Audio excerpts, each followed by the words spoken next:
Alien na pasmado ang bunganga. Beep, beep, beep, beep, beep. Ang tagalupa na viral ang mukha. Bip, bip, bip, bip, bip. Bumibip, bip, bip, bip, bip, bip, bip, bip, bip, bip, bip na ba? Ang lahat. Martian. Beep, beep, beep, beep. Enrico Pañero. Bip, bip, bip, bip, bip. Beep, beep, beep, Bip, bip, bip, bip, bip. Bip, bip, bip, bip, bip.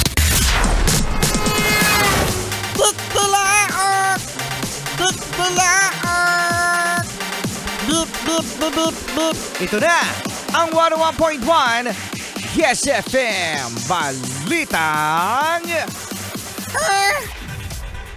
Meron ba kayo nakikita mga Yes Friend na mga kable ng Meralco ng kuryente na salasalabat? Oo, no? Yung para ba akala mo matutumba na ang poste dahil sa dami ng mga nakakabit at mga hindi naman ginagamit.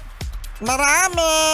Oo, marami nga yan mga Yes Friend, ano? Pero gagawa ng solusyon ng Meralco ang problema na yan. Dahil ang kanilang proyekto mga Yes Friend sa mga susunod na taon, ang kuryente ay ibabaon na sa lupa.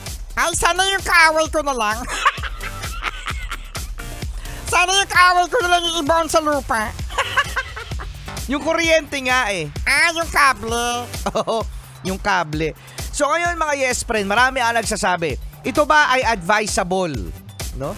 Sa kalsada natin, mga Yes Friend. Naiisip ko nga ito mga Yes Friend, hindi napapakialamanan ng Meralco ang mga lugar na kung saan meron ng poste.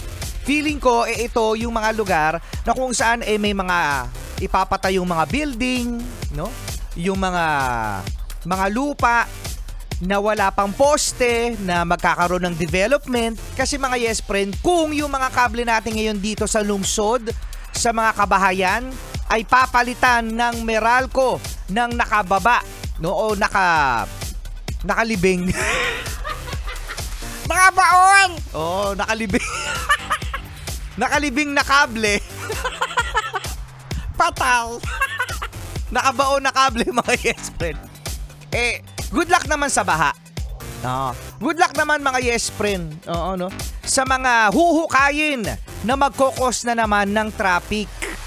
So, sa mga Yes Friend natin, wag tayong umasa na magiging malinis na sa paningin natin ang mga poste, ang mga kable. Kasi sa ibang bansa, mga Yes Friend, ni isang poste wala kang makikita kasi nakabaon na ang mga kable. Napakalinis kaya ang tingnan, mga Yes Friend, ano? So, good for Meralco na naisip na nila ito sa mga susunod na mga development na lugar, oo, kung saan ipapatayo pa lang. Pero again mga Yes Friend, wag na tayo umasa, oo, na meron tayong ganyan. At wag na kayo umasa na bababa ang kuryente. Ba't mo naman nasingit yun? Kasi ang mahal-mahal ng kuryente natin. Nagreklamo ka, di ka naman nagbabayad. Ayaw nga, no? Yan ang ating balitang sa Yes FM. Charlie!